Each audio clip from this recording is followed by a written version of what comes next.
Make sure I'm on the right branding here. Yes. I always freeze for a couple of seconds there just in case. With a goofy expression on our face. Yep. Oh, my phone just told me we're live. Ooh. My heart was already telling me that by going thunk, thunk, thunk, thunk, but breathe in, breathe out. Breathe in, breathe out. Okay, I'm ready to roll. Let's just make sure the sound effects are working. Okay. Spoiler alert. Spoiler. Obviously, we won't need that one tonight. Yeah. Well, one would hope so. In theory, there no are people out there. Yeah. If you're looking for Wrath of Khan spoilers. Oh, speaking of which, I watched the 1956 version of Moby Dick with Gregory Peck. Still a good movie. The effects are surprisingly good for that era. And, I couldn't help but think as Ahab was quoting Wrath of Khan. No, Ahab is not quoting Wrath of Khan. Oh, my goodness. Yeah, I will chase him around the Norwegian maelstrom. It's like, no, it's the Antares maelstrom. You don't know your own lines. Stop ad-libbing, Gregory. Script. Oh, I got the yellow pages. No, where are the blue pages with the changes? Yeah, I couldn't help but laugh. It was laughable at points. Well. Okay, let me make sure I got the show notes up here, and we are ready to record when you are. You ready? I was born ready, and it's been downhill ever since. Okay. Hi, Craig. Craig's out there somewhere. Oh. Watching on his half bandwidth. Yeah, we'll stop every couple of seconds. Yep. Link. Ding. Alrighty. Okay. In 5, 4, 3. This is The Topic is Trek, episode 119 for Friday, July 22nd, 2022. Did I get all the twos in there? I think so. Coming up in this episode, our short self-made nightmare is over. Trek is coming back. Star Trek returns to San Diego Comic-Con as Comic-Con returns to San Diego. We get to check in on Jonathan Archer and company, all that and more coming up now on The Topic is Trek. Some kind of episode.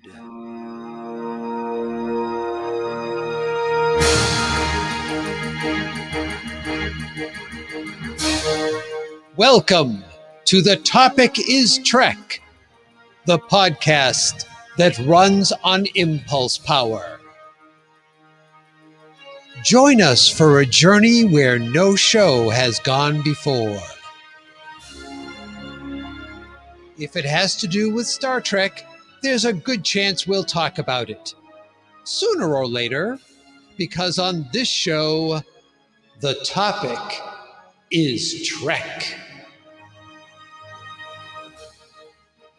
Engage already. Well, hello, everyone.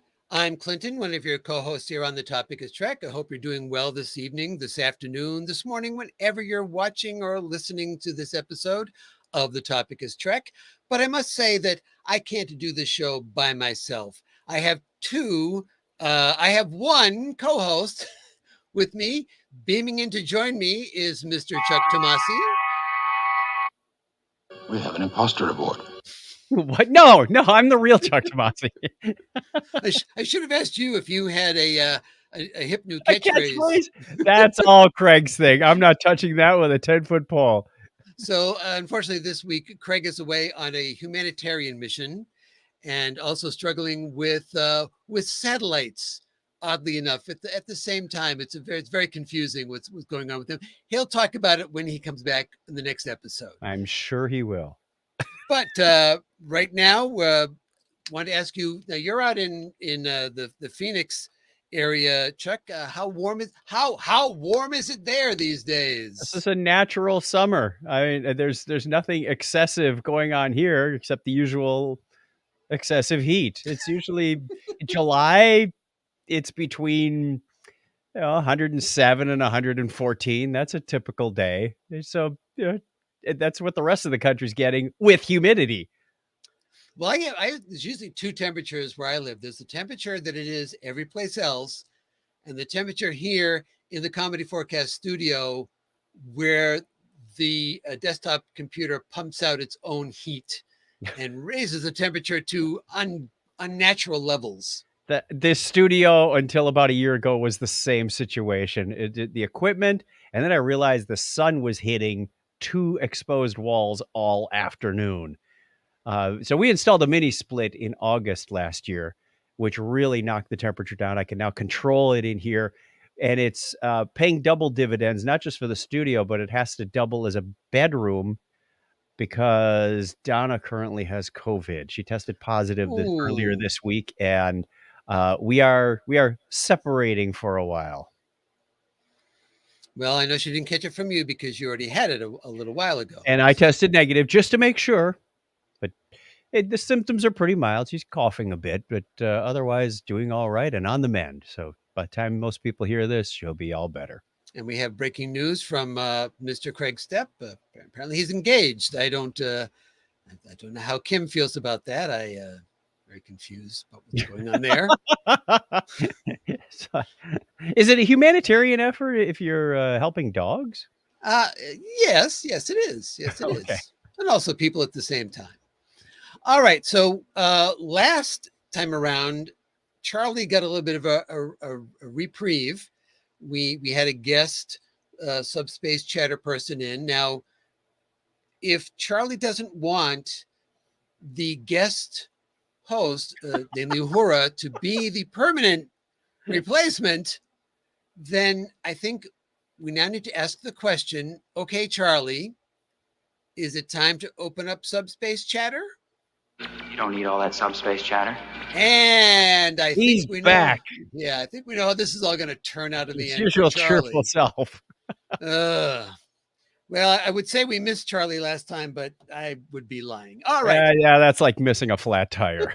It's only flat on the bottom. Anyway, let's start off with the first story. If you've been wondering when Star Trek would return to our screens, because we were in a panic here at the topic is Trek, well, you don't have to worry any longer because it's been announced that Star Trek Lower Decks will return for season 3 on Paramount Plus on August 25th. Exactly, Arix. Exactly. And although I shouldn't say Arix won't be on it because a member of his species has been on the show, so anything is possible. He might show up on that show. It's not going to tell us ahead of time, obviously. But I'm excited for this to come back. We've got a little bit of a hanging thread here of what happened to Una. I mean, what happened to Captain Freeman, being taken away at the end of the season. And the other question there is, all right, we pretty darn sure that Captain Freeman did not destroy the Packlet planet. Who did? And why were they framing her for it? Yeah, there's I like the way that they tied the end of season 2. They left it open for plenty of room in season 3. And it could go anywhere. The whole Packlet thing in season 2 was just a running gag that turned into a major storyline. So I'm ready for anything on this one. And they have the poster, because even in digital you have posters for things, and they showed the poster for season 3. Now, those of you who are watching the stream, either live or afterwards, we do do this live on Thursday nights at around 9:30 p.m. Eastern. But the poster for season 3 is very reminiscent of the poster for Star Trek 3. Both in what's going on in the imagery and also in the little clip we got to see from it, that they're basically stealing the Enterprise. I hadn't even thought of that before the show. The Cerritos, right? They're stealing the Cerritos. Before we started the cameras, I brought out my Search for Spock poster. I didn't even, it just happened to be the first one that was there. I just picked it up and lifted it up. I didn't even think about season 3 and that whole thing. So what I also have on the screen behind me as my background is I have the posters that they had 2 posters that they put out for season 1 of Lower Decks. These two here, and they're analogous to the movie Star poster. Trek: The Motion Picture posters. The classic one with the rainbow coming down and then Yep. the burst out at the bottom, and then the second, not as often seen poster, which was the early teaser poster for the motion picture, which has the Enterprise over Earth, and in the Lower Decks one, it's the Cerritos, and then squares with all the characters in it. And then the second season was a poster very reminiscent of the Wrath of Khan. Yep. Which leads one to speculate what the season 4 poster, we think we kind of can guess what the season 4 poster will look like when it comes along. It's going to be the one with the whales. Or maybe it's going to have, well, it's going to be the one with the beluga whales, perhaps, in this case. The crewman. Yeah. Down from Cetacean Ops. There we go. So, yes, I'm excited about that, and hopefully you are too, that Lower Decks is back. Yes. So we won't have to be doing our main mission, what we're doing, for long. Thank goodness. Well, it's going to take forever to get through this if this keeps happening, but yes, I agree. And we'll talk more about that when we get there, but you've got the next story, Chuck. All right. Have you ever wondered what happened to the real Captain Lorca? Yes, yes, and more yes. Apparently so is Jason Isaacs. Ooh. He had discussions with the team over at Strange New Worlds about a theoretical return as the prime version of Gabriel Lorca. You can find that story by clicking on episode 119 over at the topic is Trek. I missed the button.com. So this is something that maybe Jason is just starting to wonder about it, but we've all wondered about it since we found out that we didn't have Prime Lorca on Discovery. Right. There's been lots of speculation. He switched places with Lorca. I thought the Prime Lorca, maybe it was an assumption I made. He died because the rest of his crew died. And then Mirror Lorca came in and took his place because he went, hey, I'm the only one who survived. So, I always assumed that Prime Lorca was dead. Yeah, and I don't know whether that's a false assumption to make or not. Probably. The writers will figure it out for us. Well, really, he was hiding behind that console over there, behind all those rocks that for some reason came out of the console when the console got blown up. Rocks came out of it. I didn't understand why, but he got really, really burned saving some crew members. Oh, wait. No, that's different. No, we can't. No. Especially if it shows up on Strange New Worlds and Pike goes, I know, tell me about it. Boop, boop. I don't think he wants to talk about it. He keeps blinking no. He stole my thing. Before it was even my thing. That's my thing. It's going to be my thing. How did you know? So hopefully that's not the way Lorca will return if Lorca returns. Now, Jason Isaacs is saying, well, it has to be a really good reason for Lorca to be back. And I'm thinking for Jason Isaacs would be, we'll pay you. Oh, that's a great reason for Gabriel Lorca to come back. It's so he can come back on the Star Trek cruise. Yeah. Well, Greg said Lorca was on a long vacation. He was. He went to Risa and just couldn't leave, I guess. Decided to live like people do in Maui. All right, next up, in news that sent shockwaves through the collector's market, Eagle Moss has apparently gone bankrupt. Oh, what? Mm-hmm. This news was not entirely unexpected, as maybe we need this effect. Well, that's the sound you would give if you were going to be spending the money. I'm not sure if you're going to be saving the money. Yeah, get out your Bitcoin wallet. So there's no word yet on whether a restructuring would take place, and that might mean the company could carry on doing its various work, including the Star Trek ships, or whether they'll dissolve the company, or if somebody else is going to just, pick up the lines and try to do something with it. It's kind of a breaking story, and we're a little uncertain about all the details on this yet. But I don't think I have any Eagle Moss ships. I always thought, I don't know if I want to start down that path because it's a path that leads to my bankruptcy. Well, since I have that ship, I should probably also have this one and that one and the other one. But does it mean people who already have them, they could potentially go up in value as collector's items because no more will be made if the bankruptcy thing is truly final. That's true. That's true. So maybe it was a wise investment to spend, hundreds of dollars on this model. But everybody took them out of the box. Where's the sad trombone reunion? All right. So you have the next story, Chuck, and it's kind of a pick and choose what you want to talk about in here. Oh, you mean from the Yeah, the we link got that you provided? Yep, from all the stuff happening at. Oh my goodness, it's San Diego Comic-Con. That's coming up really fast, isn't It's it? already started. Oh It dear. has begun. I never seem to align my business trips to San Diego with this thing, but I guess if I was on a business trip, I probably wouldn't be in one of these things. So what do you want me to look at? I got panels, and more panels. Well, just a couple. Let's talk about a few of the panels that will be happening. All right. At the convention. I'm going to start at the top. Today, as we record this Thursday, July 21st, unfortunately you missed it. Oopsie. Reaching its milestone 400th issue this year, IDW is the most prolific Star Trek comic book publisher of all time, and they're just getting started. IDW editor Heather Antos is joined by Scott Tipton, The Mirror War, Mike Johnson, Picard Stargazer, and Jody Hauser, Trills, to reflect on 2022's epic comics, while Jackson Lansing and Colin Kelly transport fans to whole new worlds of adventure as they relate the secrets of a wild new Star Trek initiative to come.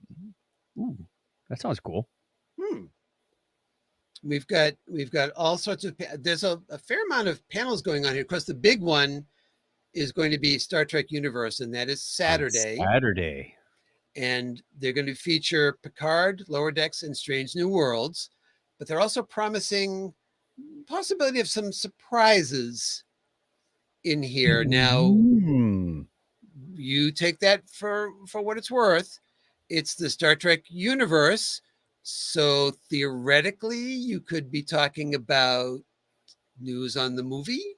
More series. Right? You might something on Section 31, something on Starfleet Academy. Yep. Or it could just be that, a guest shows up from one of the series that, you weren't expected to be there. I've been to Hall H once. We went to San Diego Comic-Con once. And Hall H is an experience. It's a really an all-day affair. You park yourself there and you're there for the duration until your panel shows up, because they don't clear the room between panels. So you get to see lots of things that you don't know anything about, waiting for your thing to show up. Don't go to the bathroom. No, absolutely don't. So this will be now. Oftentimes they'll have clips, and the clips, they won't, if they stream anything live, you would get a blackout at that point. However, in the savvy world where everybody who runs panels at Comic-Con knows that this stuff is going to show up online anyway. It's going to be somebody from their phone in the back. Usually those things will get released to every place within an hour or so of the panel being over. So don't feel left out. That person who stood in line or sat on the floor waiting to get into Hall H since 5 o'clock in the morning, not talking about anybody in particular, me, to get in there, they get exclusive for about an hour, and then you get the same thing. So well worth the price of admission, I say. So and you laugh at the Apple fanboys. Yeah. Well, I got to see Crystal the Monkey at the community panel. So what can I tell you about that? Craig says you were there in 1982. 1982? No. When was I? He also predicts the surprise will be Data popping out of a cake. Yeah, and the cake will be Troy. Callback to an episode. Yeah, see? Don't eat the cake. See what I did there? Mm-hmm. Now, there's also an off-site experience, Star Trek's 10 Forward, which I believe we mentioned in our one of our subspace chatters several months ago. Oh, yeah. That event is sold out for people who are going inside for the experience, but apparently they're also going to have some street side seating for some like a brewery beer tasting type of event going on there. And of course, they've got merchandise and souvenirs, and we'll see all the tchotchke go up on eBay that people pick up inside there, and then just say, I'm going to sell it for 10 times I paid for it, and I didn't pay for anything for it. So it should be free, actually, but that's not how it's going to work. The food trucks outside with Tribble on a stick, all the good stuff. That's right. No, they would have the cereal that's the Tribbles, remember? It tickles. And Dr. Aaron McDonald, as well as Larry Nemechek, are going to be on one of these panels. So if you're going to Comic-Con and you see them there, tell them that everyone here at the Top Get Trek said hello. We met them, talked to them both. Right. I did. There was a Star Trek cruise hangout. They do this once a month on Facebook, Zoom, whatever it was. We're about 16 people, 17 people at one time. Dr. Muhammad Noor stopped by. He has not been confirmed yet, but they haven't announced anybody from the science crew. And I asked, hey, when's Dr. Aaron McDonald's wedding coming up? They said, in a few weeks. And I said, let's crash it in uniform. And he said, I don't know where it is. Yeah, so I can't hear you anymore, but I'm going into a tunnel on the internet at my home, on my desk. All right, let's see. Coming up next. Any other highlights you want to grab out of there? There's so many things in here. If you're going to Comic-Con and if you get a chance to see these panels, give us a note. Tell us what you thought about it. If anything interesting come out of this, the Hall H stuff we'll get to hear about afterwards. But really, I'm interested in some of the other panels because you can get some, just like any panel, things can go off the rails as far as topics go. People can just pop in to the panel. The year that I went to a panel that I think I've talked about this before, where Kevin Smith was interviewing William Shatner because his documentary about the captains had come out. Mm-hmm. And so he's interviewing Shatner, and Avery Brooks comes by. And just then wanders in. Yeah. And then boy, I'm trying blank on the name. Captain Archer. Scott Bakula. Scott Bakula, thank you. That's a Quantum Leap, but it probably immediately comes in and sits down. And so it's turned into this big panel. So anything can happen at San Diego Comic-Con. You have to wonder how much of that is just random happenstance or how much is actually planned. Probably a little of both. Because if I'm a celebrity, I'm trying to figure out how do I know where this panel even is? Because it's yeah, he was supposed to be there 45 minutes earlier, but got lost. Stupid handler. All right. And speaking of Comic-Con, I want to throw this in. I saw this on Twitter today. William Shatner was at a handprint ceremony at San Diego Comic-Con today. I don't know where these plates get placed, just kind of like the ones at Grauman's. You've got, it's like a slab. I don't know where the slabs get placed, if they put on display something, but with him there and also giving his introduction was our new Captain Kirk.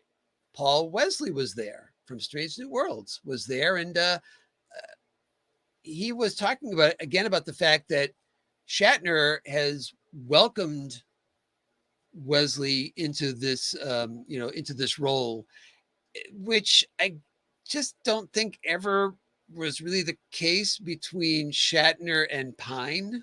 Yeah. They did, I think they were on a documentary together where they sat down and chatted for a little while. Yeah, the same documentary that panel was about. Yeah, yep. The captains. Yeah, but it seems like this is a much more solid, welcoming into the franchise type of thing. And I don't know whether that's because Paul Wesley was specifically saying that, well, I'm not going to do a Shatner impersonation. I'm not going to do anything that's touching on that because that's its own thing. You can't, how can you possibly touch that? So I'm going a different direction and trying to embrace the spirit of it, but not doing a character. That had to have been a hard line to walk, because it's so tempting to do that. How do you be Captain Kirk without some of those mannerisms that are so characteristically William Shatner acting as Captain Kirk? So talked a little bit about this on the last show, but since I wasn't there, that had to just be a real challenge because we've heard from Zachary Quinto, we've heard from Ethan Peck being Spock, and there's certain traits that you can emulate without really feeling like it's cliche, but to do the William Shatner acting of Kirk would be it would be almost a joke if you did it and did it wrong. Even if Right. you did it, it would be like, yeah, okay. But yet you still have to have that bravado that Kirk had. You still have to have that, what we saw in the final episode was like, yeah, he is a rule breaker. Sam says he's chaos on legs, the whole thing. So that would be very challenging. Well, it's also challenging, just on this topic as well, that the concept was in the finale of season 1 of Strange New Worlds. That's not the same Kirk. It's the same actor, but it's not the same Kirk we're going to get next season because it's now prime timeline or Right. actual timeline Kirk. So what he said he was doing was trying to do something that was not the Kirk we know. The Kirk that could have been. Yeah, what a Kirk who would spend time on the Farragut and had lived that kind of what would that Kirk be like? Yeah. So we will see what comes up from that. All right, and you've got some news about some awards or some potential awards coming up here. That was just a fun episode, I gotta say. Absolutely.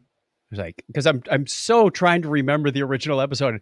Some of the lines were like spot on. But they have to diverge here because there's right. There's a video. I think we have it in our show notes.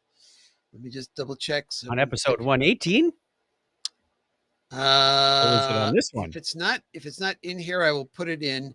There was a video just for those people who wanted to refresh themselves on it. What they did is they do that split screen. And so kind of like Remy Malek and Freddie Mercury at Live Aid. Right. So and just like those things often do, there's a blank spot where as you were saying, either a line wasn't said or was like said by some other way it was done. But then you go back to, okay, now here's the exact things happening, and here's right. And you see Ortega's, giving Styles' lines type of or attitude type of things. Spock giving Spock's line. That's right. So I will make sure that's in the show notes. Yeah, that's where I started getting thrown off. I was like, wait a minute, who said that again? Because obviously Ortega's wasn't there. All right. The Television Academy has announced the nominees for the 2022 Emmy Awards, and Star Trek Picard and Star Trek Strange New Worlds both turned out to be contenders, with 5 nominations between them. PIC scored nominations in 4 categories.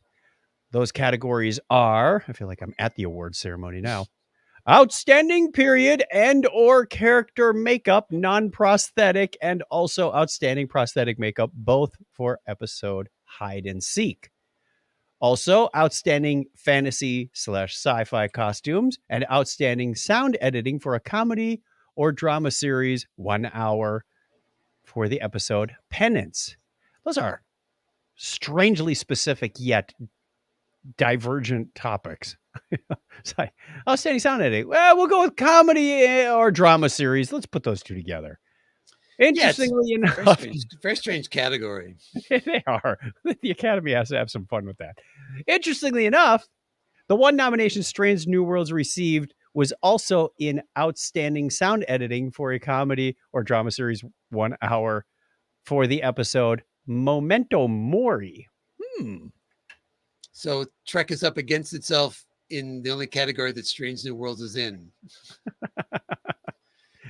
Who will win, Star Trek or Star Trek?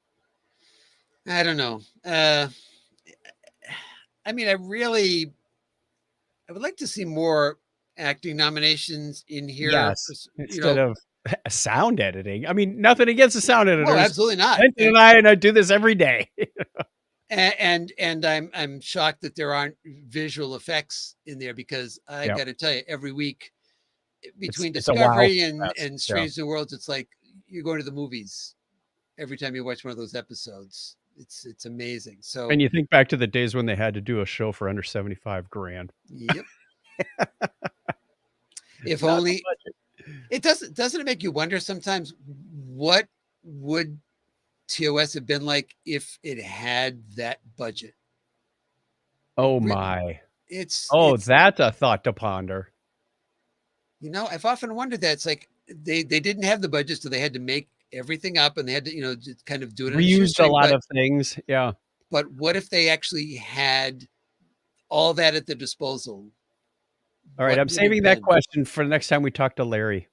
Okay, That's sounds good to me. I think he would have fun with that one. It would. I'd have to imagine it would be along the same lines as Discovery and Strange New Worlds. We'd have the wonderful effects. We'd have some. I mean, the story writing of the time was really good. We Right. had some great plot lines, and we see some of that today. I don't know if that's quite as overt as it was back then, or maybe I'm just romanticizing a few key episodes from TOS. Well, we haven't done a TOS rewatch, which we probably should do at some point. Mhm. But yeah, there's good and there's bad, and then there's okay. Then there's Spock's brain. Yeah, well, yeah, that was the ultimate slap in the face for, hey, okay, we heard you. We're gonna bring the show back for a third season. We're gonna put it in the death spot, and we open with Spock's brain. So good on you. All right, and in Vulcan, Alberta, Canada news, well, bone to pick here. No specific news, but I do want to point out that in a recent article that ran in the Vulcan Advocate, and that's for Vulcan, Alberta, Canada, the article was entitled 10 Great Canadian Shot TV Shows You Can Stream Right Now. And there was no mention of Trek. And 2 of the shows shoot in Toronto. Now, it looks like that. Shoot them. Now, it looks like it was a syndicate piece because the Vulcan Advocate is part of one of those multi-location, multi-city syndicates. Mm-hmm. But you could have snuck something in there someplace. No kidding. All right, that's the news. And by that I go, I'm keeping my eye on you, Vulcan, Alberta, Canada. News out of Vulcan. I got my eye on you, Vulcan. I'm watching. Always watching. We just watched that a few weeks ago. We're going to do the rest of the show like that. How about that? No, let's not do that. All right, now. I will. And I'll do Talk Like a Pirate Day. All right, here are links to 27. We have links to 27 additional stories we didn't get a chance to talk about. And you'll find articles about all sorts of things. We've got one about the outside the box Star Trek script that put Jonathan Frakes directing to the test. Dun, dun, dun. Dun, dun, dun. And we also, I'm going to skim down to the bottom here. We've got the main Star Trek captains ranked worst to best. Shall we take a quick look at that list? Let's okay. Let's begin to that list, shall we? From Slash Film. All right. So this is what criteria are they using? Probably we just asked our coworkers. All right. So coming in at number 12, Carol Freeman. Ooh, I agree. burn on Carol Freeman. I mean, she's been arrested. Have some pity on. Oh, okay. She's borderline incompetent. All right. Coming in at 11, then is Gabriel Lorca. Well, he wasn't really Gabriel Lorca, so we can let that slide. All right. William T. Riker. The one from Lower Decks? Let's see. Although he has appeared on many different Star Trek series, including Voyager and Enterprise, let's not talk about Enterprise, Picard, and Lower Decks, Riker is best remembered for his time as the USS Enterprise's first officer. Right. Riker eventually took over a ship of his own, the USS Titan. So they're talking about the Titan. And then the USS Zheng He from Picard. So there's not a lot to go on there. No, yeah, that's a pretty thin argument of, not a long resume to draw from. I mean, and if you use that as your criteria, then his actions with regards to Boimler on the Titan, I would drop him down to the list to below Freeman at that point. I mean, really. Well, and there are a whole lot of other captains that have less accomplishments on their screen time that you could pick on as well. I mean, Coming in, who was it that drove his ship into the Doomsday Machine? Decker. Decker. Yeah, there's a captain for you. All right. Well, on the list, coming in at number 9 is Jonathan Archer. Hey, he's not last. Okay, let's move on. He has his moments. Saru. Wow, that's harsh. I like Saru as a captain. Coming in at 7, Benjamin Sisko. Now, captain versus commander of the space station are two different things. So I'm not sure how that plays out. 6. So that's our bottom half. Let's look at the top half. 6, and it almost looked like they cropped the photo to have his hair popping out of the top of it, but no, that's just the photo itself. Is Christopher Pike. The hair. That's a meme. With Pike's Peak, yes. All right. 5 is Michael Burnham. Huh? Okay. Is Tilly going to be on this list any place? Let's see. 4 is Dalray. So, all right, we've got our prodigy in there. Really? Number 4. Number 4. He 3 just pronounced himself captain. He's not even officially a captain. 3 is James T. Kirk. Well, we know where the rest of this list goes now. Well, we know who's left, so obviously we know. Right. So it's a question: are they going to have Janeway or Picard number 1 on this list? What do you think? I would have gone for Picard as number 1. Okay, I'll go with Janeway just so we have both sides represented here. Number 2 is Jean-Luc Picard. Okay. Number 1 is Catherine Janeway. I can appreciate that lineup. She defeated the Borg with coffee. Come on. I came up with a new cosplay. I don't know how I'm going to pull this off yet. I'm going to bring the caretaker. The one that looks like a burnt cookie. I want to bring that to Dragon Con and definitely on the next cruise. So we were walking around the promenade, like, what's that? Oh, it's the carrot. Just put a Post-it note on it that said caretaker, R.I.P. I should walk around with a guitar and very scraggly, kind of like, did he have a guitar or a banjo? Banjo, right? You had a banjo? Banjo. Banjo! Oh, that's a different callback to Space Ghost. All right. So you can find all those stories, including any justification that the authors over at Slashdot have for why they ranked the captains the way they did. Just look for the show notes for episode 119 over on the topic is Trek.com. All right, now my favorite part of the show, my absolute favorite, is the time I get to say goodbye, Charlie. I want to stay. Not on my watch. Not No. on my watch. We need to get the alternate audio clip in here soon. All right, now we're going to go out on our main mission. And long ago and far away, before we had our, 29-week run of new episodes of Trek, or 39 weeks, it was a long time. Don't we need a sound effect to go to main mission? Sure. Do we have one, though? See? Right there. Crackpot talk. Well, yes, we're talking about Star Trek Enterprise, of course. So we were doing a rewatch of Star Trek Enterprise, and we left off, we did episode 8. So now we're going to talk about episodes 9. It was so long ago, none of us remember. I know. We thought had we finished the animated series? Yes, we had, and we were doing Enterprise. So we're going to talk about, first up is Civilization. Now, I've got a lot of info here. Why don't we split this one up, Chuck? Sure. I'll read the first part and hand off to you.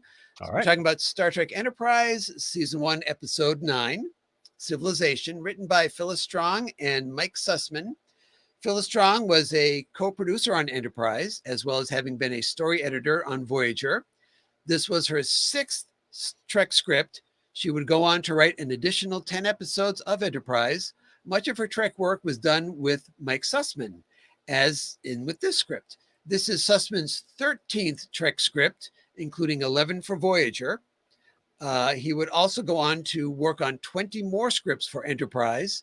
Wow. Sussman also served as a producer on Enterprise. Why don't you talk about the director? This episode was directed by Mike Vihar. I don't know which way you want to go with that, but I'm apologizing anyway. This was Mike Vihar's 23rd time directing Trek. He had directed 1 episode of TNG, 7 episodes of DS9, and 13 episodes of Voyager. He would go on to direct 8 more episodes of Enterprise. His other directing credits include such genre shows as Babylon 5, yay, Crusade, hooray, X-Files, yippee, RoboCop, and Lois and Clark. Now here's the short plot synopsis. The Enterprise travels to a populated M-class planet. The humanoid inhabitants live in a pre-industrial society. However, neutrino emission from one of the cities suggests that Enterprise may not have been the first off-world species to visit the planet. Dun, dun, dun. Now, an interesting, I don't know whether I'm going to end with this bit, so I don't think I want to open with this bit. It's something about the mood of the crew and the actors in this episode. But let's go on to talk about the episode itself. Now, the one quick thing I will say, the title of this episode of The Topic is Trek is Some Kind of Episode. We've often talked on the show about when they say some kind of. Take a drink. Well, this episode has, and I may have missed one or two. Did you count? Now that I count, I wrote down what they were. We have some kind of curio shop, some kind of magnetic barrier, some kind of energy field, some kind of dampening field in place, some kind of machine, some kind of airborne contagion, some kind of viridium isotope, even though they've got, and some kind of energy shielding. That's the viridium isotope. That's kind of wildly specific, but you still, I was like, yeah, we just can't figure out which one. Well, count the electrons, stupid. I mean, if you got, when you say they're mining a viridium isotope, that's good enough. That works. You don't have to have some kind of in there. The writers just do it to yank our chain at this point. And like I said, I may have missed one or two, but I got to tell you. The funny thing is, it's still in the modern shows. It's still a thing. I don't know whether it's a cheat or whether they're just trying to make it sound like, it makes it sound like we know what it is, but we don't know what it is. Yeah. But how many was that? 14? It felt like 14, but it was 1, 2, 3, 4, 5, 6. It was 8. 47. We'll just use that number. Exactly. Larry would be happy. All right. Now, in this episode, I think that they made a mistake that you don't want to make on a show. If you're one of the leads, don't make your guest star story much more interesting than yours. Because I would have much rather watched an episode that was just about Rian. Yeah, whatever her name was. Yeah, the apothecary. Yep. Than what was happening with all the other stuff. I mean, Phlox is going, oh, she would have made a brilliant, would have made a fine doctor on Earth or Vulcan. Right. It's like, okay, yeah. Much more interesting. She was interesting. Yeah, and T'Pol's around there scanning around and dipping litmus paper in her stuff. She knows what she's doing. That was a good storyline. The right out of the gate, I don't remember if this is the first time because I've rewatched these shows a couple of times in probably the wrong order. But right away they're like, "Hey, it's an M-class planet, and there's people down there. We should go." And of course, T'Pol says, "We should observe first. You'd be wise to adopt that." They're like, the heck with you, Vulcans. We're never going to submit to any of that kind of first contact stuff. We didn't come all the way out here to send a probe. It's like, great, fly into a sun next time. See how that feels. I also want to point out that it wasn't just, this shows you that I think there was a nice little nod in here. When they referred to the planet in that little briefing thing where they said, oh, we also found this, they mentioned it as a Minshara class planet. Yes. So they actually, instead of just saying M, what does that M stand for? They did that in Enterprise, to show that this was the early evolution. They didn't shorten it up yet. They did it a number of times in Enterprise. Anytime they came across an M-class planet, they said the whole word, which I kind of appreciated as part of the Trek lore, almost like when you're watching Prodigy, how Janeway was explaining some of those things as well. Mm-hmm, mm-hmm. Now, listener Diane mentioned a couple of episodes ago, it must have been the last time we were talking about Enterprise. We were doing these reviews. She was saying she was watching the episodes, and when are they going to make up their mind what to do with Hoshi Sato? And I felt like this episode was, you could see an episode that was going to be all about Hoshi, and it gets yanked as soon as T'Pol says there's neutrino emissions and it's probably an antimatter, a device. And we're going to go down there with you. And suddenly her story is like, just gone. Yeah. Because the whole premise was she had been made up. Archer felt that going down there, if the universal translator failed, she would be the one who would be able to maybe bluff her way through without it. Which it did. And Archer had a unique way of bluffing his way through it. Which is interesting because obviously they had that miscommunication. Like, can you understand me now? And then, he gives her a big plant on the lips while he adjusts the translator. Which fortunately was not a custom that was an insult. Right. But at the end of the show, she makes a comment like, aren't you gonna, you mean like that joke about the broken translator? She didn't know what the joke was the first time around. She's just being accosted, in the alleyway, and she didn't know it was to fix the translator. But I thought that ending was a little like, well, there's a lot of inference going on there. Yeah, but this is why I'm wondering. I say, never make your guess more interesting. True, she was smart. Did she know? Had she figured out there was something going on? Did she break it to get kissed? No. She was busy writing in her journal the important things going on. Dear diary. No. I need more wax for the candles. John, he's dreamy. No, I don't think that was her. I'd rather kiss a Sulaba. Well, we get a species that turns out to be reptilian, and I'm going to give you some trivia. They almost look Gorn-like to me when he ripped off the rubber mask. I'm like, oh, is this a sneak peek at some Gorn? Please be Gorn. Please be Gorn. And it kind of reminded me of more of V, the way the creature looked. But writer Mike Sussman, who, as we discussed, was one of the writers on the episode, named the alien species Malurians on purpose as an in-joke. The Malurians are mentioned in the TOS episode The Changeling. Nomad has wiped out that species at one point, and Sussman thought it'd be fun to see the species, find out that they're really jerks, and then they get their comeuppance by being wiped out by Nomad. Oh, I missed that. That was a great connection. So wait, where is our friend? You are in error. You are a biological unit. You are imperfect. Well, we gotta wait for the crescendo music.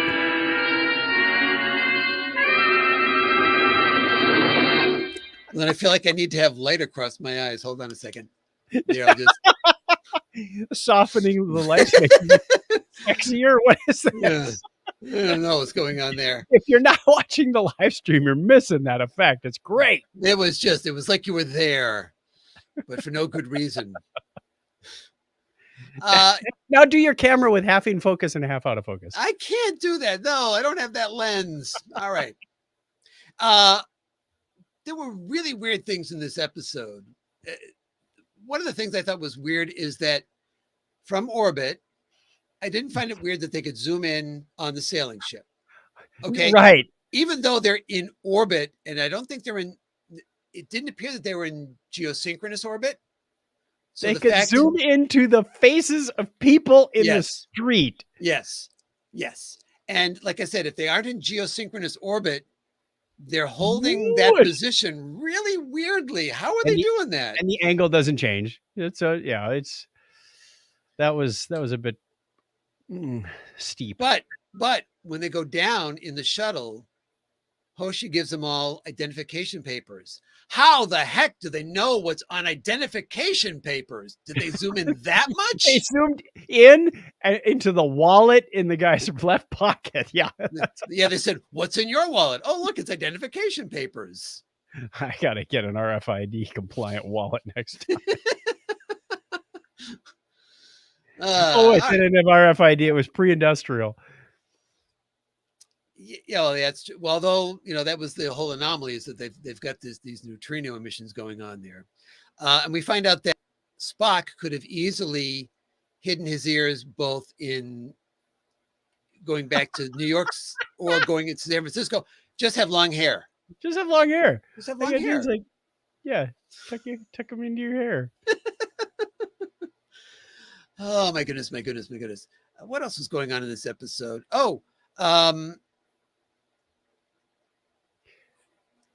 I found it interesting that when they went to drop off the package, the guy comes with his cart and he loads up the 3 boxes of, I don't know what it was, nuclear waste. It was some type of verdum isotope. Some kind of. But I didn't see him hauling in fresh supplies, but anyway, we'll get to the whole underground cavern thing in a bit. He takes it out there and the boxes are just sitting there for long enough for Archer and Rian to go and look at them and play around them. Then a light comes on. These people must have the world's worst transporter because it took forever. They had enough time to get out of the way. Then the boxes just sort of float up. Well, it's weirder than that because all the Malorians at the end of the episode do transport, much like a standard transporter. Why didn't they just transport the boxes? Yeah, it's like, why do you have to go through this elaborate process of get them in a car? Just put them, just here are the coordinates right where we are here. Now, beam them out of the curio shop, cut out the middleman, fire what's his face, the cart hauler. Now, I guess you could make the argument that in order to beam them out from that location, they would have to have lowered the dampening field. And so maybe they didn't want to do that. They had to get it outside the perimeter, but they still could have beamed them up from, just outside the county line or whatever it was. Right. And I also like the fact that the contamination is from this pollution of the tetracyanide 822. Not the 821. No, an 821. That would be fine. But you think about the scene where they're in Rian's lab and she's making the tea and she offers some to Archer and he drinks it. They're all drinking the groundwater, you realize. Yeah, but they weren't exposed very long. That whole scene reminded me of Doc Brown's ice cube machine. That was classic. The yellow button, blue button thing. Oh, yes. And Archer was wrong, and you could see it on her face going, I told you. Who's the smart one? Oh, yeah, that's me. Like I said, much more interesting than you, Archer. Much more interesting than you. She should have been Captain Number 10. Exactly. Then we get this weird bit where T'Pol, after the Malorians have given an ultimatum that the Enterprise has to leave orbit. And T'Pol says, okay, we are prepared to leave orbit. And Trip just goes off the deep end. Yes. He's just ready to jump down her throat for any reason. It's still early season 1, you got to remember. I mean, but haven't they already had their baths together with the gel? And I don't know. Anyway. Whoa, don't I need a drink. Thanks. Back to therapy. But I mean, he's said to vent the nacelles and so forth. It's like, you do realize you do that. We're sitting ducks. I mean, what are you thinking? You're putting the entire crew in danger because, and then she says, I didn't say leave orbit. So Dude, break chill. orbit. Who's going to fix it? You know, I'm the engineer around here. I got to fix everything. You're going to break orbit. I got to fix it. Yeah, exactly. I don't know. So what else? Oh, now the other interesting thing about the aliens in this one, the Akali, I did not realize this. I did not make this connection, but I went back and I checked the episode, and indeed they look the same because there's not much to the makeup of an Akali. Do you remember the episode of Discovery? They're in the future now, and they're dealing with the DMA, and they go to the series of asteroids tied together, and they have to evacuate everyone because the DMA is likely going to pass through that area. Mm-hmm. And there are the several prisoners that the people are ready to abandon. Those were Akalis. Oh. And if you look, they had the same two series of the brow bumps. ridges things. Yeah. So apparently they become a warp-capable society in the intervening several centuries. Well, you know, a lot of people got the, yeah. It's like nuclear weapons for us. Yeah. You're going to get you got your spies. Craig says some kind of groundwater. Yes, exactly.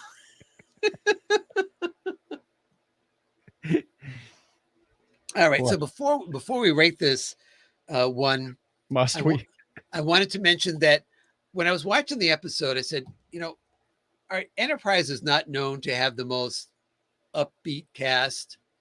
I think, you know, Malcolm Reed is ready to just like sacrifice himself at a moment's notice to drop of a hat.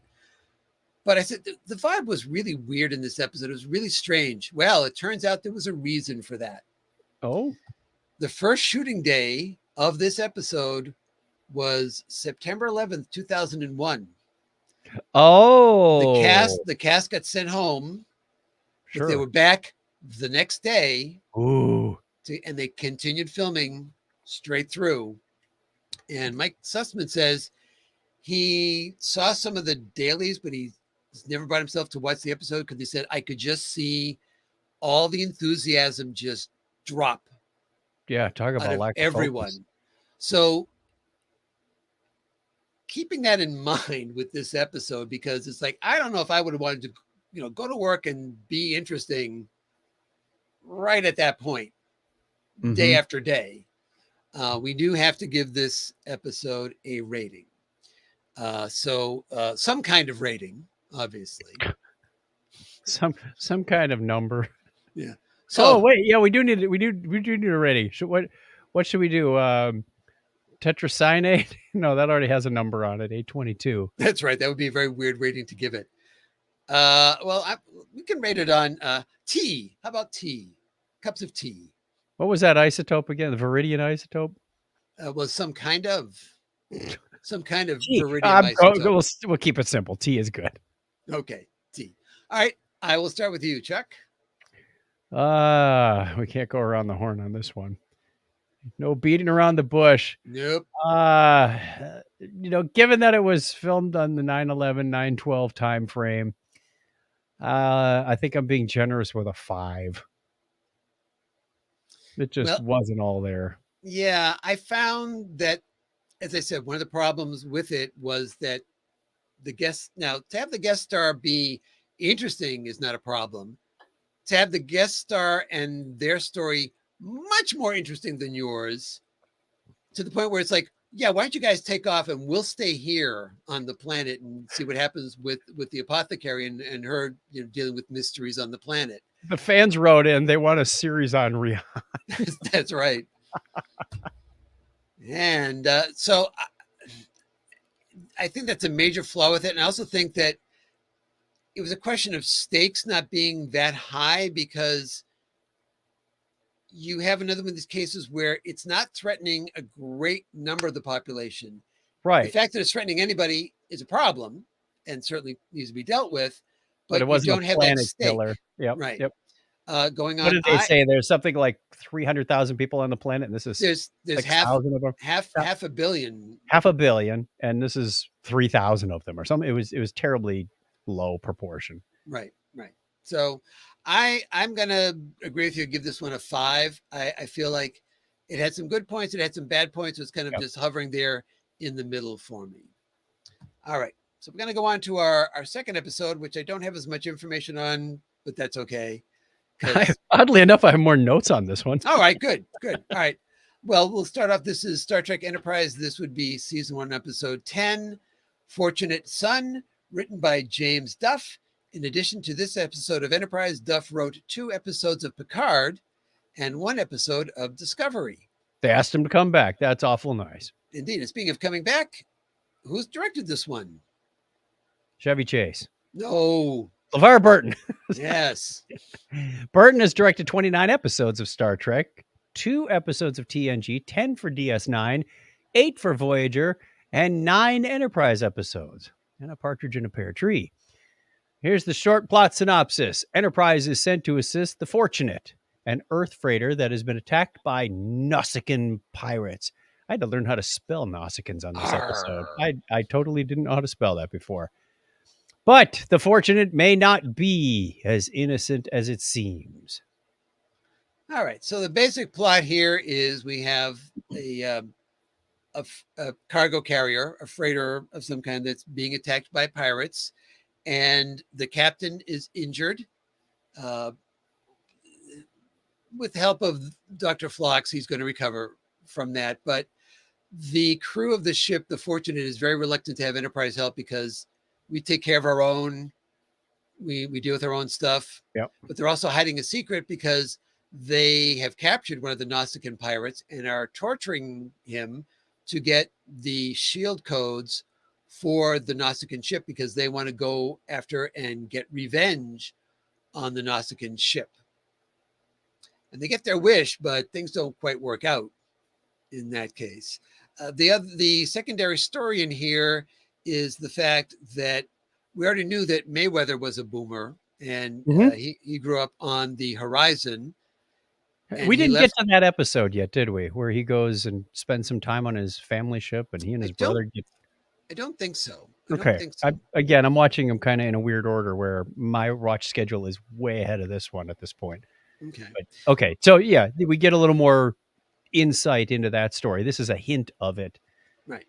And we get to find out that there's resentment from the first officer, Ryan, in this episode. Oh, didn't you just want to punch him in the nose? Yeah, Matthew Ryan, because he is taking upon himself this whole idea of torturing the Nausicaan to get the codes. Plus, he just has real problems with the fact that Mayweather left the Horizon because he feels like, everybody's leaving to go do this other stuff and blah, blah, blah. And basically Mayweather is saying it's kind of the way things are headed, so there's he also said that it wasn't his path. He knew that his life didn't lie in the direction. And I can totally relate to that, being in a similar situation in my, what was I, about 20 years old, 19 years old. And, the family business fell to me. And I went, you want to keep running it? And I said, no, that's not where my path lies. And even if I had, it would have only run for a few more years until I went off and got, a real job, a career. So I kind of felt what Mayweather was saying. But man, Ryan was a real jerk. Yeah. And he took every opportunity to prove it, including the bizarre tactic of saying, okay, Archer and T'Pol, but you can see the Nausicaan, led them into a trap where there was a firefight, and then he jettisoned the cargo bay that after he pokes a hole in it. Yeah. I'm going, what are you thinking? What exactly are you thinking at this point? And the answer was he wasn't. I think had become consumed by this idea of going after the Nausicaan, so everything was secondary to that. Which is kind of in line when somebody gets that tunnel vision when they're so I'm right and you're wrong, and damn the torpedoes, full speed ahead, they kind of lose sight of everything else just to prove their point or get their mission done. But it really felt like, again, another problem with an episode of Enterprise. It felt like you weren't balancing off the action with the reaction. It's like, okay, yes, the ship has been attacked several times and he's tired of it, and the captain has been injured, but the captain is going to recover and the ship is fine and they can get some upgrades to it. And it just seems like, I don't think you painted him into enough of a corner to justify this insanity of trying to kill the crew, the captain of the Enterprise and his first officer, and then leave. What were the Nausicaans after? Was it the cargo? Yeah, they were pirates. So they were just they're terrible pirates. Either that or they had terrible weapons at the time, because they had some kind of fighter ship. I'm assuming. I had to do it. I had to. And here's an unprotected cargo ship with just one phase cannon, lightly armored, lightly armed. And apparently they know the capabilities of, because they've been attacked before. Yeah. And you couldn't just go in there, take your booty and leave. I say, how did they survive? And now you got 3 of them attacking you. It's like, it was a little ludicrous from the Nausicaan standpoint, or maybe the Nausicans were just bad at their job back then. I don't know. But the Nausicans are another species that we've seen a couple of times. They're the ones who poked Picard in the heart. Yes. And they're also the ones that, the incident with Pike in his pants, so Pike's pants. We've got Pike's Peak and Pike's pants. We're not. Oh man, that begs for a meme. Pike's pants. So what do you have? What else do you have in your notes about this episode, Chuck? What else do I have? I was kind of drifting off on this one. That's you fell asleep. I correct my earlier statement. I have more notes on the next episode, Cold Front, which we'll talk about on our next episode. Yes. The fact that he had such animosity towards Travis Mayweather, and yet Mayweather's the one who talks him off the ledge and says, look, you got to let him go or they're going to destroy everybody else. That one seemed to resolve itself a little too quickly, in my opinion. He was supposed to be on opposite sides of a fence, and suddenly Travis is like, hey man, I know what you're facing. You should turn him over because you're not helping anybody. I think a better scene might have been if the captain had recovered enough to start to talk to him, and then Mayweather comes in at the end to drive home the point that he's endangering Mayweather's family as well. So the captain's name was Captain Keen, and I knew I'd heard that name somewhere before. It was probably before he was promoted. There was an old video game called Commander Keen. All right. Do we have anything more to say about it? Because I don't really have much to say about Fortunate Son. I feel like it was an unfortunate episode. Yeah. That talk with Captain Keen at the end was kind of flat too. It wasn't like the epilogue I was hoping for. Yeah. Why is he pushing the alcohol? What's the deal? What's going on with that? Maybe it was for the viewer. Yeah, give me some. I'll take it. I'll take some kind of Saurian brandy. All right, whatever you got. Let's get straight to the scoring. The scoring on this one. What are we rating this one? I think we know it's going to be really high. Let's see. What do we got? We got anything interesting in this episode? What were they hauling anything? Did we find out what their cargo was? No, they had a football. Oh, don't get me started. That opening scene with the football was ridiculous. If they're supposed to be in low gravity, how the heck are they staying on the floor plating? Because they're chucking this football like less gravity than the moon, but yet there they are. You're just not floating away. Or that was a ludicrous scene as far as physics go. So, footballs then. I was going to Okay. say Nausicaan prisoners, but we'll just Yeah, we're throw gonna the say football footballs. far, far away. Cause sports ball. All All right. right, this time you go first. I'm gonna go first. I'm gonna rate Fortunate Son. I'm gonna rate Fortunate Son I'm gonna rate it a 2.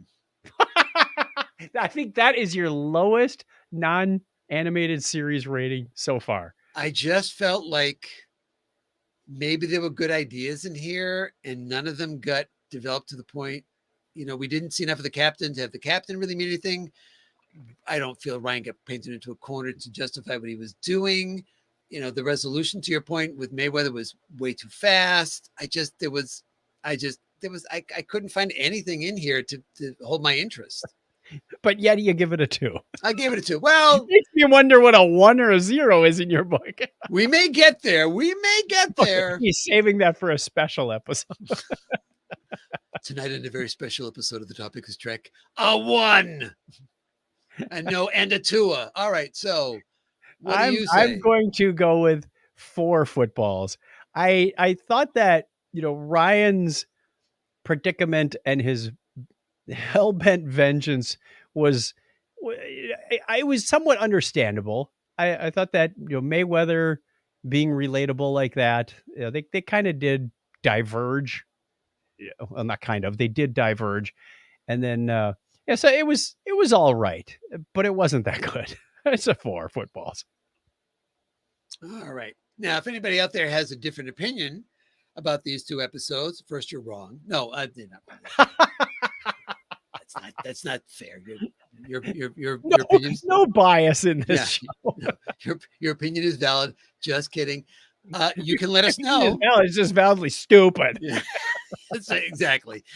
No, everybody enjoys different things. So yes, if you have good points to make about these or things you want to, or if you say you're spot on with it, leave a note over on our Facebook page at The Topic is Trek and let us know what your opinions are about these Love 2 to episodes. hear from you. Absolutely. All right, it's time to come back from main mission with an appropriate sound effect. Eric's, What are you mumbling about? I have no idea anymore. Ugh. All right, and He always lights up the room, doesn't he? he does. He's a jovial type. All right, how about an appropriate sound for going on our Warp Speed Roundtable quickie? Very good. Now, this occurred to me as I was watching these 2 episodes of Enterprise, because we've now seen several versions of New Trek. I'll call it New Trek, the current era, the Paramount Plus version of Trek, as well, I guess the Kelvin timeline. But let's specifically about the Prime timeline. So we see now what the Enterprise looks like with very updated screens, very updated lighting, very updated everything about it. The chairs, carpeting, the hull plating is very Aztec rather than very smooth. Does it make the way Enterprise looks feel like it makes more sense? And I would postulate that it does, because it's odd, but looking back at it now, 20 years later, you start to see how old the tech in Enterprise looks. Talk about looking back at TOS and the cheesy sets.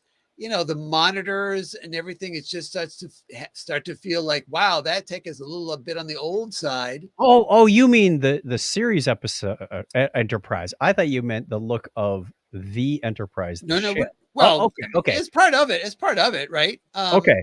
So you're kind of doing this gap analysis between the gap of TOS and Enterprise to today.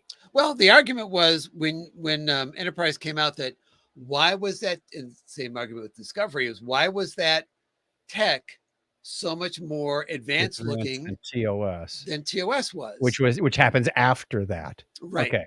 So if we pull TOS off to the side and compare Please. Enterprise Yeah. to the way the Enterprise looks on Strange New Worlds, Mm-hmm. does that evolution make sense? And I think it makes obviously a lot more sense.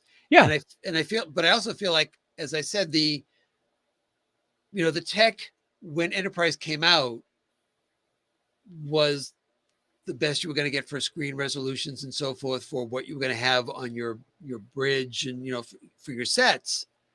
So now that starts to look rear view mirror old, and it starts to then, in a viewer's mind, make that Trek look old, while Strange New World Trek looks new, but you can kind of I see. you can kind of see without the original series in there, with which, as we've discussed, had like no budget at all. Right. Christmas wrapping paper was about all they could afford for the exactly the Spock's Brain episode where they were just like plates, literally plates on the wall, painted colors. So I can mentally make that jump from the way NX-01 looks to the way NCC 1701 looks. I can. And that was one of the things that struck me when Enterprise first came out was it wasn't meant to look modern because this is the first starship of that class. The captain's quarters were much smaller. His ready room was tiny, relatively speaking to like TNG. In fact, Picard mentions his ready room on the Stargazer was pretty much a broom closet. And you felt like it was more of a submarine kind of vibe going on, or maybe, a small battleship destroyer thing. Everybody was in close quarters. Obviously the bridge was pretty spacious, but everything else felt much tighter. Even then, like you said, the Enterprise, the NCC 1701 of Strange New Worlds feels a bit more spacious. The turbo lift is bigger. I can totally see that generational gap that Enterprise NX-01 now fits better into this. And maybe it's because it was filmed 20 years before what we've got, had the two been reversed, then maybe 1701 would have felt a little older if it was filmed 20 years ago. Right. How to retcon problems, redo the series and the technology 20 years later.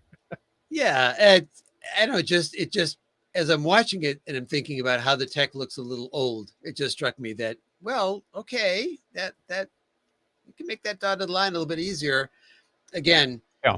And it's always tough with TOS because it just didn't have, they just literally did not have the money to do. They kept some of those elements though, the viewer that Spock would look into, T'Pol is looking into what looks like an earlier version of that. Right. She has to pull the thing up to look into it. Right. They tried to incorporate elements like, okay, we know what it looks like on TOS. Let's see if we can do something similar but older. But yet the 1701 of Strange New Worlds still has a lot of those TOS aesthetics, the push buttons on the consoles. So they tried to keep some of that. Hey, this is still pretty old, but it's newer than Enterprise. That's got to be an interesting job for, I don't even know who's doing it anymore, but the Michael Akutas and that kind of thing. How to fit that into the timeline, yet keep it modern and interesting. They're obviously not going to use plates on the wall for Strange New Worlds. If they do, there's a tip of the hat. What if in Enterprise their upgraded tech with the help of Vulcan, and they took their toys away because they were so against the way they conducted themselves, and we had to start over developing. Yeah. This is what happens when you don't observe first contact protocol. Oh, we don't have first contact protocol yet in Enterprise, So we're going to hit the reset button. Right. So that's listener Dan postulating about the fact that, well, why would TOS look so backwards? Well, the Vulcans took back their toys and we had to make it all up again. Love the Sydney Harbor Bridge avatar, Diane. All righty. So if you have any thoughts on that, now I know it's controversial because Enterprise was controversial the way it looked. And obviously people have their own opinions about the way Discovery was Discovery the same looked, when it first came right. out. They're like, wait, this happened about the time that TOS happened, but wow, what's going on here with the technology? So I think some of that kind of fixed itself now. Yes, Craig mentions Doug Drexler, who is doing some work on Picard. Also, Yep. A couple of the people that do the set decoration, and the design for Strange New Worlds are on Twitter, and they have been posting lots and lots of pictures of all the sets and giving explanations about why certain things are there. They're also Cool. Showing, like, one of the people was showing the testing they did for the way the warp core was going to look, and basically just like a strip of something with lights kind of dancing around it, and say this was our first test about, for feedback on that. So getting a lot of behind the scenes stuff there, and I don't know, maybe somewhere down the line we'll get some more information on that thought process. All right, but I think that's just about going to do it, because it's about to refuel the lithium chambers and warp on out of here. So you can find me, Clinton, over at Comedy Forecast, all one word with the number 4.com. You can also find me on Instagram and Twitter and MeWe and Facebook and that cloud that kind of looks like an elephant. You can find me there too. And you don't have to ask who speaks for you this week. I think I can guess, but who speaks for you guys? Oh, I guess I'll do it. Go ahead, Craig. He's kind of typing really fast. You can find, I'm just kidding. You can find us by searching for Technorama Podcast. We also have our website over at chuckchat.com, but we're also on Twitter and Facebook and all that good stuff. We do our shows on Sunday night live, much like this one. We're the live studio audience. Well, I'm in a studio. You're the audience. You figure it out. And we'd love to see you there. Just hang out with us for a while. Sunday nights, 9:30 Eastern time. Excellent. And next time around, we'll be talking about the next 2 episodes of Enterprise. So if you have Paramount Plus or access to Star Trek any other way, you want to watch episodes 11 and 12 of season 1 of Enterprise. I already got 11 done because I thought we were talking about 10 and 11. Fortunately, I had notes on 9 and 10. Oopsie. We're good. All right. But all that said, it's time to hit the theme, boys. Yay. If you like the show, please be sure to tell a friend about it and subscribe so you never miss an episode. We'd love to hear from you. Follow us on Twitter at The Topic is Trek.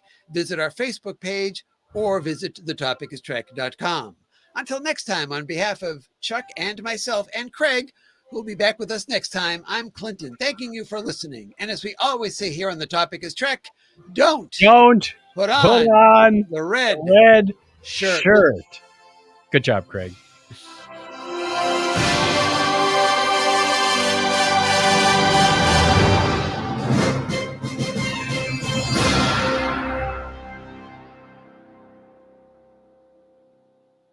Blank.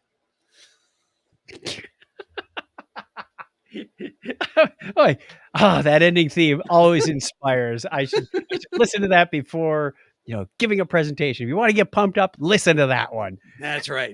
Then you get at the end. Wow, way to take the wind out of that. Well done. Craig even had the slogan on there, so I had to put it on the screen.